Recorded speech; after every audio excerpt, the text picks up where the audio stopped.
In 1991, the world witnessed a monumental shift as the Soviet Union, once a superpower, faced its dramatic collapse, fundamentally altering the global political landscape.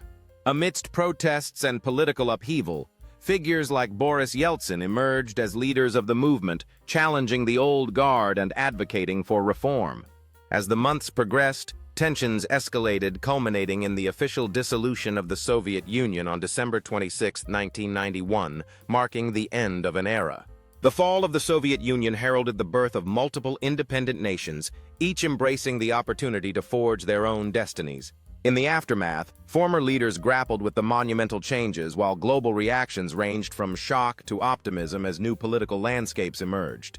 The dissolution led to a cultural renaissance in many regions, as citizens embraced both their history and the possibilities of a brighter future. As time passed, the legacy of the Soviet Union became a topic of debate and reflection, shaping the identities of individuals and nations alike.